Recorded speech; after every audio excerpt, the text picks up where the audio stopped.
ಖ್ಯಾತ ನಟಿ Milky beauty Tamanna Bhatia ಸದ್ಯ ಸೌತ್ ಸಿನಿಮಾಗಳಲ್ಲಿ ಹೆಚ್ಚಾಗಿ ಕಾಣಿಸಿಕೊಳ್ತಿಲ್ಲ. ಬಾಲಿವುಡ್ ಕಡೆ ಮುಖ ಮಾಡಿರುವ ತಮನ್ನಾ ಆಗೊಂದು ಈಗೊಂದು ಸಿನಿಮಾಗಳನ್ನಷ್ಟೇ ಮಾಡ್ತಿದ್ದಾರೆ. ಆದ್ರೂ ಕೂಡ ಭಾರತದಾದ್ಯಂತ ತಮನ್ನಾ ಅಭಿಮಾನಿಗಳನ್ನ ಹೊಂದಿದ್ದಾರೆ.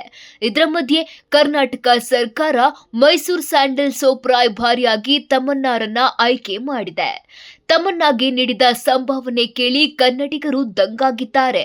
2 ವರ್ಷ 2 ದಿನ ಬ್ರ್ಯಾಂಡ್ ಅಂಬಾಸಿಡರ್ ಆಗುವುದಕ್ಕೆ ತಮನ್ನಾಗೆ 6 ಕೋಟಿ 20 ಲಕ್ಷ ರೂಪಾಯಿ ಸಂಭಾವನೆ ಕೊಡಲಾಗಿದೆ.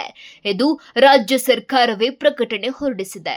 ತಮನ್ನಾರನ್ನೇ ಯಾಕೆ ಆಯ್ಕೆ ಮಾಡಲಾಗಿದೆ ಎಂದು ಸಚಿವ ಎಂಬಿ ಪಾಟೀಲ್ 5 ಕಾರಣ ಕೊಟ್ಟಿದ್ದಾರೆ. ತಮನ್ನಾ ಭಾಟಿಯಾ ಸದ್ಯ ಚಾಲ್ತಿಯಲ್ಲಿರುವ ಹೆಸರು. ಸಾಮಾಜಿಕ ಮಾಧ್ಯಮಗಳಲ್ಲಿ ವೈರಲ್ ಆಗ್ತಾರೆ. ನಮ್ಮ ಬ್ರ್ಯಾಂಡ್ ಉತ್ಪನ್ನಗಳು ಗುರಿಗೆ ಹೊಂದಾಣಿಕೆ ಆಗ್ತಾರೆ. ಮಾರುಕಟ್ಟೆಯಲ್ಲಿ ತಮನ್ನಾಗೆ ದೊಡ್ಡ ಹೆಸರು ಕೂಡ ಇದೆ.